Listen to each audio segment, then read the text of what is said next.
turagushimiye cyane wowe ko wakoze subscribe kuri channel ya Telemontagne kuko biradushimisha cyane.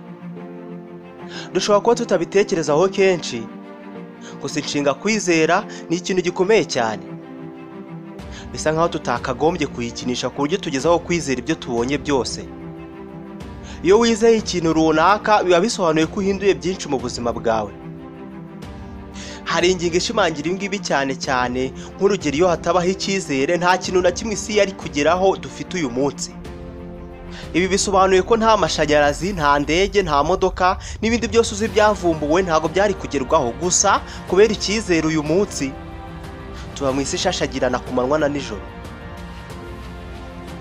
Hari ikindi kintu cyabayeho biturutse ku kwizera gikomeye cyane mu mateka buri muntu ashatse yavuga ko kitari cyiza na gato.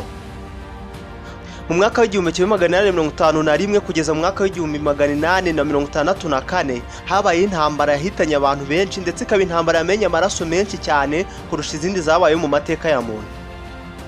Iyo ntambara yitwaga Taiping Rebellion yabereye mu Bushinwa, ihitana abantu bari hagati ya miliyoni 20 ndetse na miliyoni 30. Wese wibaza uti intambara yahitanye abantu bangana gutya ni gute yaturutse ku kwizera?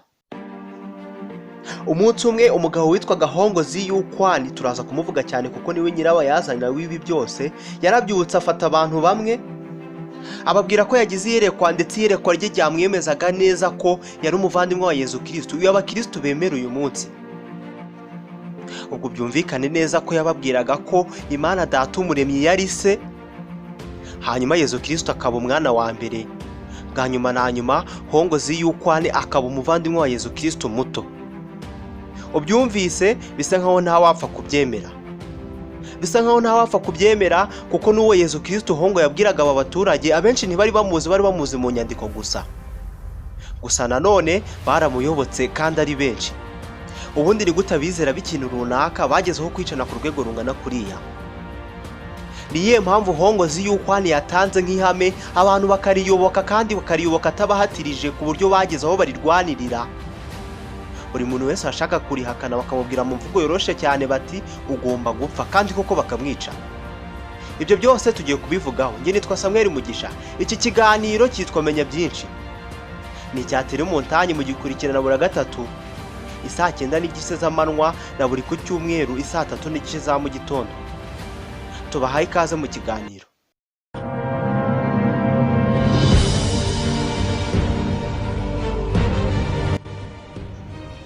Taiping Rebellion yari intambara ya gisivili cyangwa se y'abaturage mu Bushinwa. Iyi ntambara yatangiye mu kwa 12 mu 1850 igeza mu kwa 8 1864. Iyi ntambara yariyobowe n'umugabo witwaga Kwani, muramwibuka twamuvuze kare.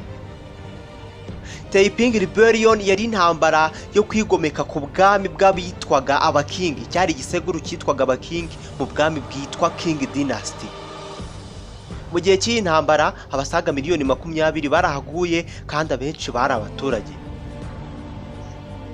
Ubundi umuyobozi w'iyi ntambara ari we Kwani yabigenje ate ngo ageze abantu ahantu nk'ahangaha?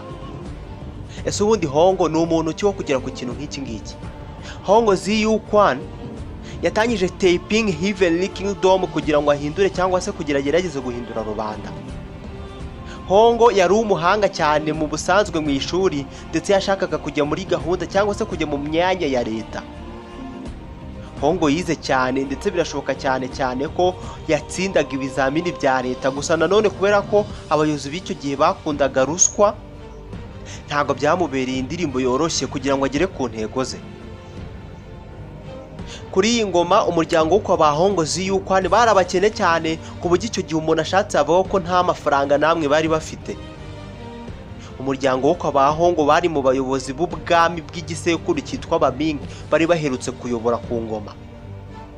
Hanyuma Kwani yatekereje ndetse ananzura ko kukubaho nabi kose k'umuryango we kwari ukubera ibikorwa ndetse n'imyanzuro by'abami babitwaga abakingi. Iki cyari igisekuru cy'abayobozi bari bayoboye muri icyo gihe. Nyuma y'igihe gito Kwani yaje kurwara bikomeye, arwara bimwe bikomeye cyane koko. Ibimenyetso yari afite icyo gihe by'indwara ye harimo ikimenyetso cy'umuriro. mu burwayi bwe ngo yibonye mu cyo yise ijuru rya 33. Icyo gihe yavuze ko yabonye umugabo witwaga Venerable Inyas. Tugerekeje mu Kinyarwanda, uwo mugabo ngo yitwaga uwubashwe mu myaka.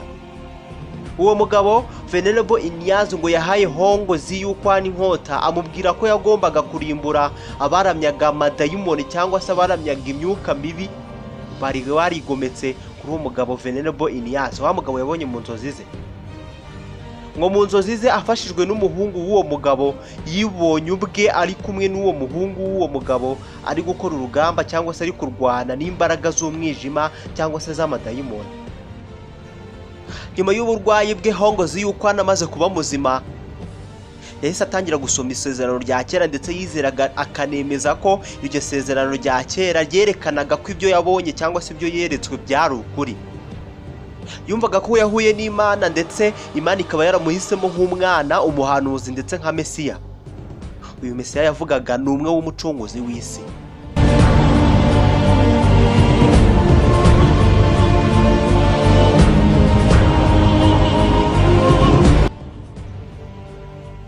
Mu bihaye Imana hongo ziyukwana yahuye nabo bose, nta n'umwe wigeze wemera ibyo yitaga ko yeretswe ko byari ukuri. Ntabwo bemeraga na gato ko yari umuvandimwe wa Yesu Kristo nk'uko yabivugaga. Iyi wabona ari nayo mpamvu hongo ziyukwana yahisemo kureka abo babwiriza butumwa, akagenda akifondera itsinda rye ku giti cye rishingiye ku myizerere ye ndetse no ku mahame ye. Itsinda rye yagise Taping Heavenly Kingdom. Yashinze itsinda ku buryo igihe cyageze akagira miliyoni 30 z'abantu bamukurikirana ndetse bizera ibyo yabashizemo. Abo bari abayoboke be. Nibyo wabyumvise neza, hongo ziyukwana yari afite miliyoni 30 z'abantu bahuje kwizera nawe ndetse bagendera ku mahame ye yabahaye. Abasirikare be bitaga Changmao, bisobanuye long hair mu rurimi rw'Icyongereza cyangwa se umusatsi muremure mu rurimi rw'Ikinyarwanda. Mu itsinda rye Imana yari data cyangwa se papa, Yesu Kristo akaba umwana ndetse akaba mukuru wa hongo, hanyuma hongo nawe akaba umuvandimwe wa Yesu Kristo muto.